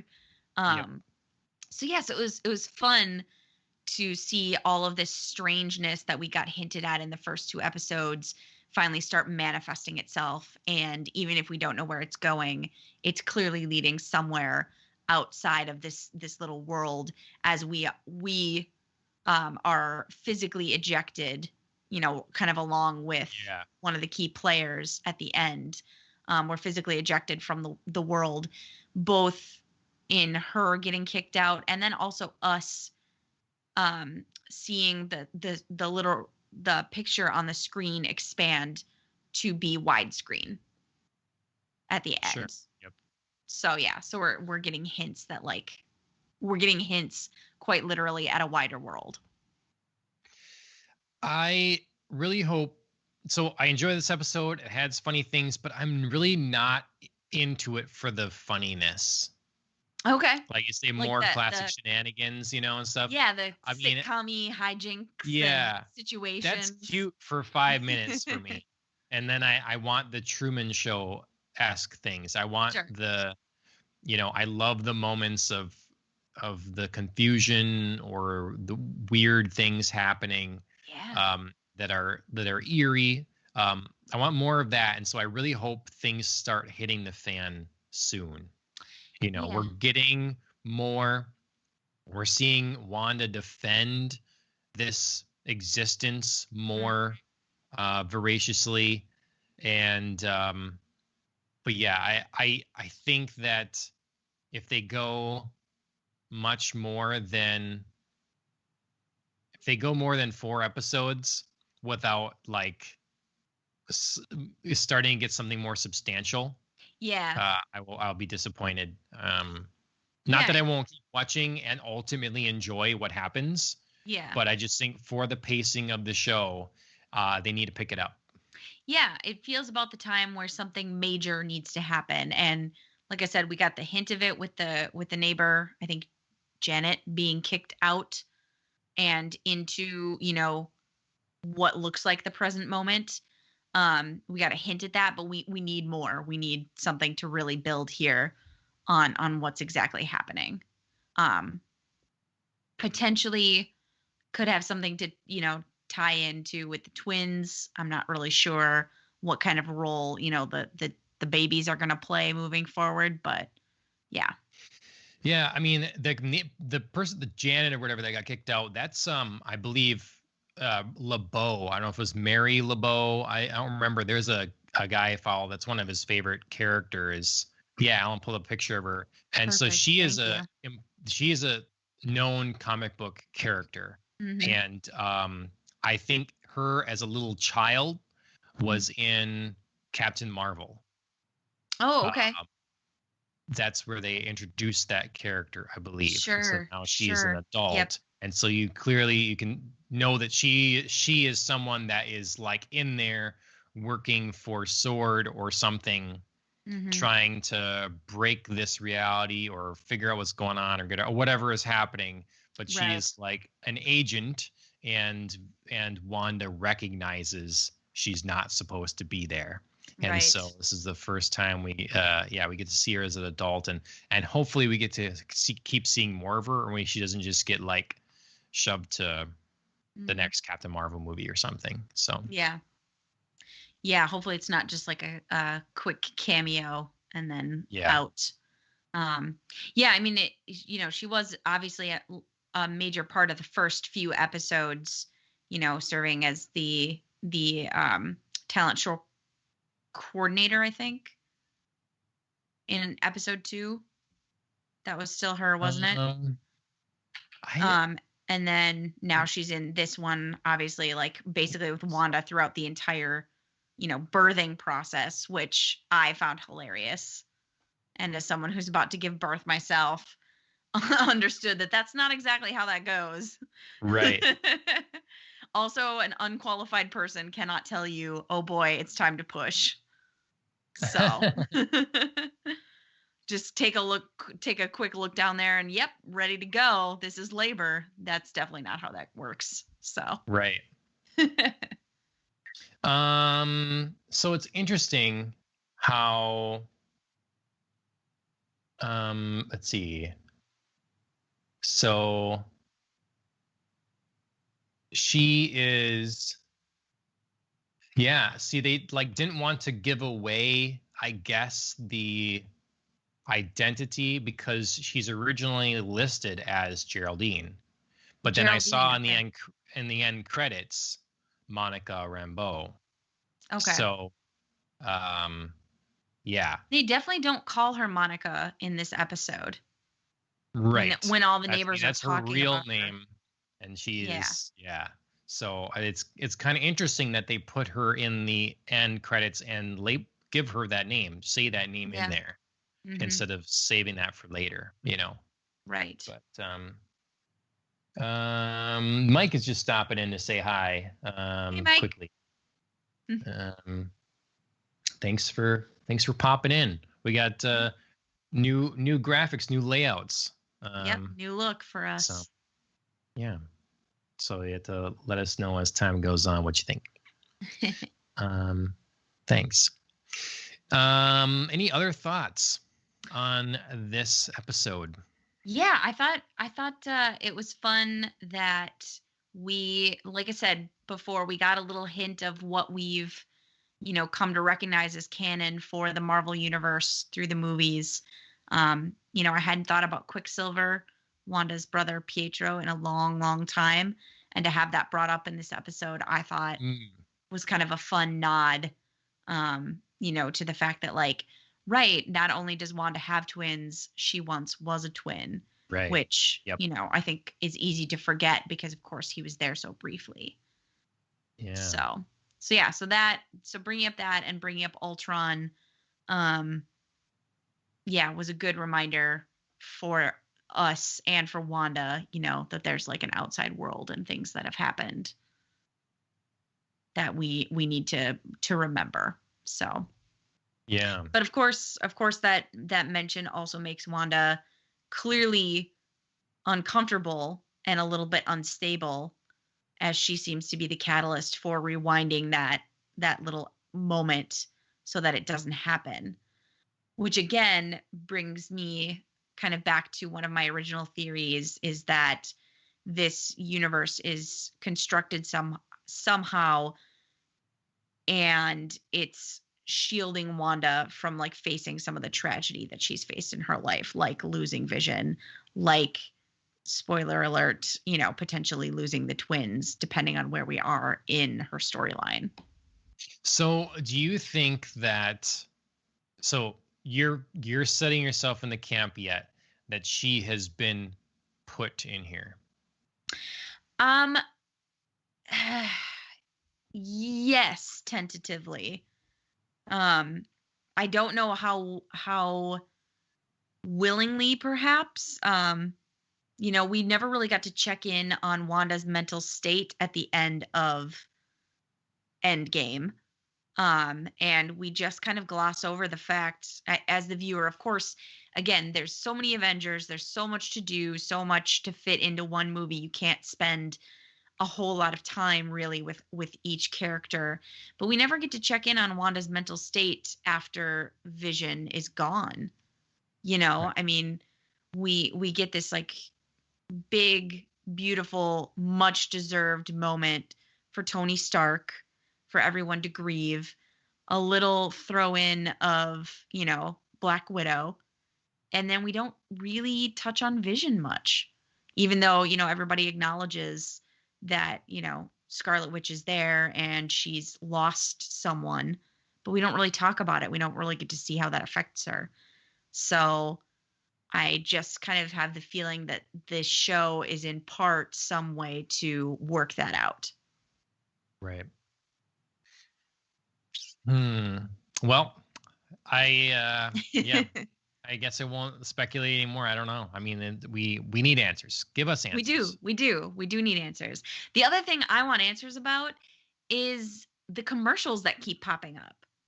Like, we've had a commercial break for a toaster, a Stark toaster, a Hydra watch, and now some Hydra soap. Like, what are these commercials? What do they mean? Like, why a toaster, a watch, and soap? Like, what is this? I mean, they're just, to me, they just be things that are filling out this world to make them seem more real to Wanda. So Wanda needs to convince herself that this is real and she can live in this existence. And because things like Monica Rambeau coming in there and like knowing things, what are you doing here, starts to like, bring out other things. So you got to fill, and so you fill with what you know. I mean, you know of Stark Industries. That makes a lot of sense. Mm-hmm. So you would have those commercials, and if you're creating this all and you're creating it from your like your memory of or your perception of these time periods, it leads itself to being those kind of stereotypical things, these stereotypical moments, and in fact, if you are going to replicate it, it makes it really on the nose that you're replicating like a sitcom, that you have canned laughter and everything, because if Wanda didn't live in the 50s or 60s or whatever, at least in no meaningful way, then she's not going to that's going to be her only understanding of it is through like a Right. television show. So I think Right. it's just all filling in details that what she would remember from these kind of seeing entertainment from these eras. Sure. Yeah, just I don't know. I just thought it was very interesting, very random products to pick, Mm-hmm. to put in commercials, and I'm just wondering if there's something to these, or if they're just like you said, just kind of supposed to be filling out the world and you know, being very like stereotypical of, a commercial that would be in the middle of a sitcom, like a family friendly Yeah. sitcom, like watches and soap and toasters, Yeah. selling to families. But I just wonder think if, it's interesting. more cracks begin to show, and then she starts getting more desperate to do things to make her happy. And so Mhm. that's how she starts like bringing people back from the, like bring her brother back Sure. and different stuff. Like literally, and I then you start going crazy with like what you really can manifest. Your yeah. yeah. I would be all for that, to be quite honest. My favorite Quicksilver is probably the X-Men version of Quicksilver. Oh gosh, I can't remember his name. The guy from American Horror Story, Yeah. like Yeah. Evan Peters, I think maybe. Yeah. He's my favorite Quicksilver, but I really think that, Aaron, yeah, he's Aaron Taylor Johnson, correct? That Um, sounds from I think Kick his Ass. yeah, I think thank you, Alan. I think he got short shrift in Age of Ultron, really. Yep. So Yep. I would be all for bringing him back in, some form or some way, if that's, kind of the world that we're buying into, where Wanda's just like manifesting things that she wants There were in order to very deal with her different. trauma. I mean, there are very different versions. Like, I mean, yeah, you don't get much time in Age of Ultron for Quicksilver, and Mhm. he's the more comic book accurate version. Yeah. X-Men is like they built Kid Flash from DC, Yes. and oh well, here's a speedster, and he's young, and he's gonna be like smart aleck, and not care and stuff. So Right. To be fair, um, he's also in like the overall a coolest better scene. movie. Oh He's in the coolest yeah, scene and a better movie overall.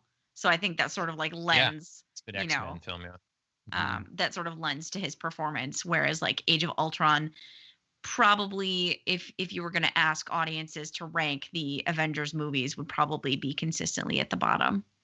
That's how often can you say that this like non Marvel made Marvel movie is better than one of the Marvel movies? I know, it's crazy. Does happen, yeah. But yeah, I think unfortunately, if you're looking at the four Avengers movies, Ultron is probably the weakest. I'd probably have to watch them all again to like say for sure. Memory Sure. tells me that's the case. Though I like though I unlike the rest of the world apparently was not as happy with the last Avengers movie as Okay. Okay. us. In terms of like the acting, the plot, the ending. The plot. I mean, Sure. just they were trying, and it was a monumental task. So it's very difficult. I loved part one of the Infinity last. War, yeah. Mhm. Yeah, I but did not too. part two. Part two, it was we've talked about it some, but they were trying to tie up too many loose ends, Mhm. like going back too many times to see Yep. Stark's father, and like it's just nope, It gets too messy. much. And then I don't think I don't know about Captain America's final hate that. move and motivations. I don't know that I agree with that. I also don't know that it makes sense in their own rules that they set up for time stuff. Yeah.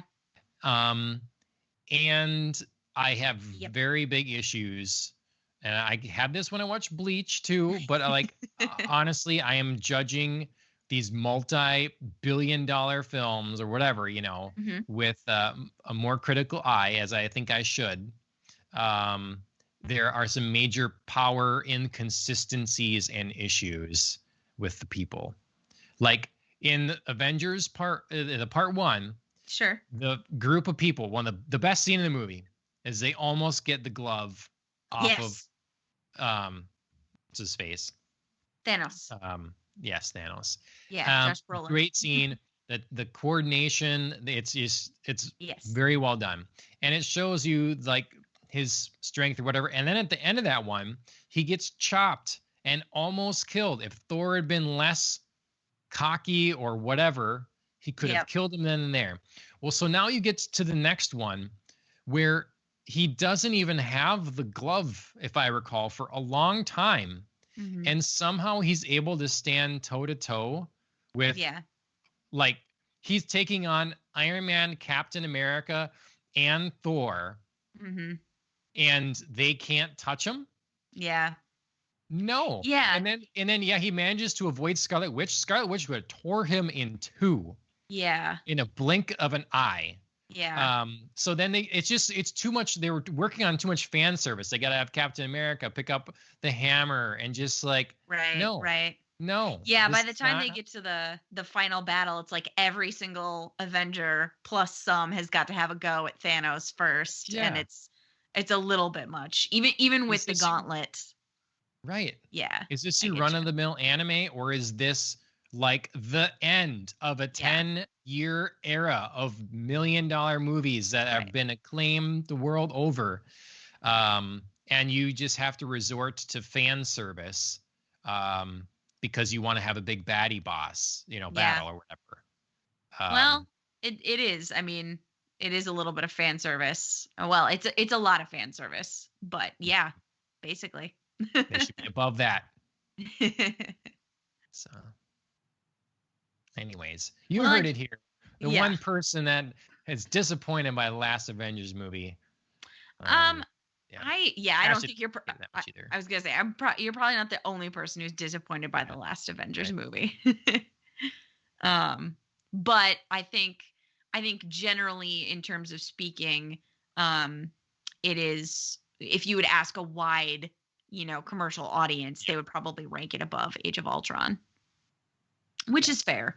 But it's also disappointing because, of course, that's where we get first introduced to, the Maximoff twins. Yes. And it'd be fun to be able to revisit some of their story, some of that movie content, maybe in a TV show. I'm not sure what exactly they might plan to do with that, but if they could introduce that a little bit more, be a fun place for this show to go. Back and they, tied this in. Yeah, and it'd be interesting to see, more about their backstory growing up. Obviously they both hinted at the trauma that they experienced, being experimented on, being raised in this, kind of lab environment for a while, the trauma that they endured after, a Stark weapon killed their parents, all of these different kinds of things that I think would be interesting to explore if that indeed is the way WandaVision is going. So we'll see. Yep. Hard to tell even at this point, 3 episodes in, where the show is going, but I hope somewhere good. Yes. All right. That's it, everyone. Go home. Over. John is done. Yeah. So we got through a lot. I never throughout the show thought about the things that I really didn't like about Control. They never came to my head. Okay. Thought maybe they would pop in there. But I guess it is so minor that I just forgot about it.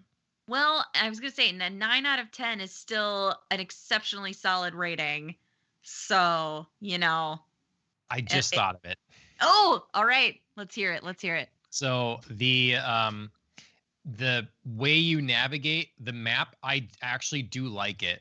But because it kind of encourages you to use the signs in the game. It's an office building. It's a, whatever. So you go and like, oh, this department is over there. That it makes sense that you would look for the signs in the games and do that. Sure. But there are a couple moments, one in particular, where I'm like, I don't know where I need to go. And I should know where I need to go. I can't. Sure. I thought I knew where it was, and it's a pretty big map, so I couldn't remember. And all it was one spot I had to go to, like a certain elevator that would let me travel to a different department. That wasn't a big deal, but it was confusing. So Sure. So little that's about it. navigation issues. Yeah. Yep. Mm-hmm. All right. Yeah, that is pretty minor. So yeah. 9 out of 10. Yep. All right. This is Popcast on the Rocks. Thanks for tuning in. You should follow us here on Twitch and YouTube, Facebook, Twitter, all those sorts of things.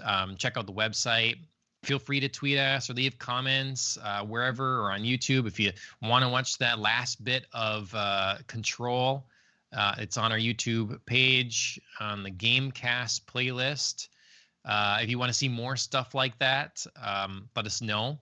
I kind of wanted to get out of the way and not like talk or be on screen or anything like that too much, or at all in this case, because the game is so visual, and I want to go through the story and let you see that and stuff. But that could be done in different ways. So either way, feedback, let us know. Thank you to Killing the Flower for our theme song. You can check them out on Instagram, YouTube, Spotify, and right now it's been moving to Fridays that I stream with my brother-in-law Lucas333. That's Lucas with a K. I won't be this Friday, but most Fridays that's the case. I think that's about it. Let us know how our new graphics are and stuff. We're getting used to that and changing some things up. So yeah. That's right. Thank you, John and Alan, for creating those. They look great. Thanks. Yeah. My name's John. Thanks again for joining me, Andrea. Of course. Cheers, everybody.